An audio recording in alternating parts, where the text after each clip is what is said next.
The storm had rolled in earlier than expected, blanketing the slopes in a heavy curtain of snow.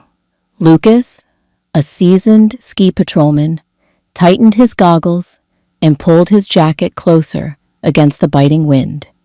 He had been sent to check the higher runs for stragglers before the resort shut down for the night. The job was routine. He'd done it countless times. But something about this evening felt different.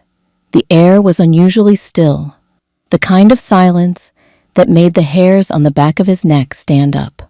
As he carved his way down an empty slope, his radio crackled faintly, distorted by the storm.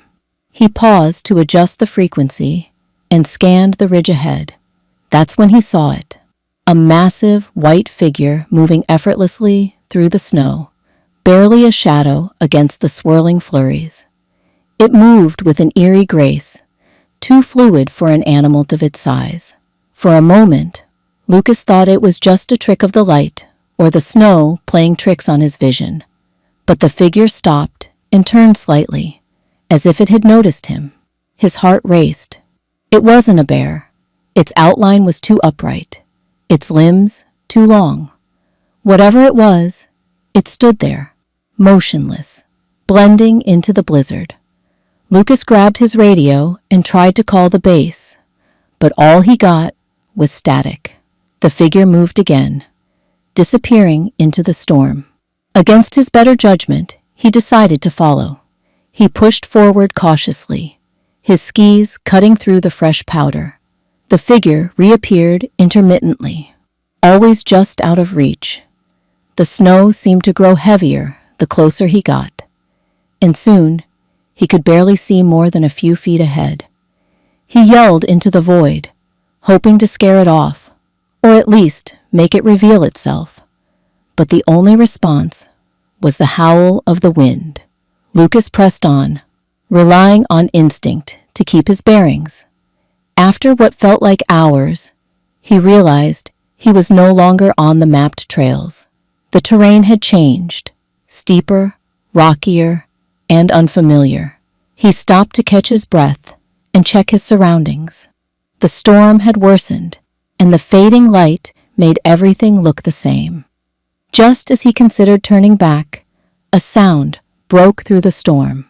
A low, guttural growl that sent a chill through his body. It was close. Too close. He turned, and there it was, standing on a ridge above him. The creature was massive, its fur blending seamlessly with the snow. Its eyes glowed faintly, an unnatural silver light that seemed to pierce through the storm. For a moment, neither moved. Lucas felt frozen, not by the cold, but by an overwhelming sense of dread. Then, the creature let out a sound. Not a growl this time, but something that resembled a guttural hum, almost melodic. The vibration seemed to resonate in his chest, disorienting him. The creature turned and vanished into the storm, its movements impossibly silent for its size. Lucas tried to follow, but as he pushed forward, he realized he was skiing in circles. No matter which direction he went, he found himself back at the same ridge where he'd first seen it. Panic set in as the storm intensified, and he realized he had lost all sense of direction.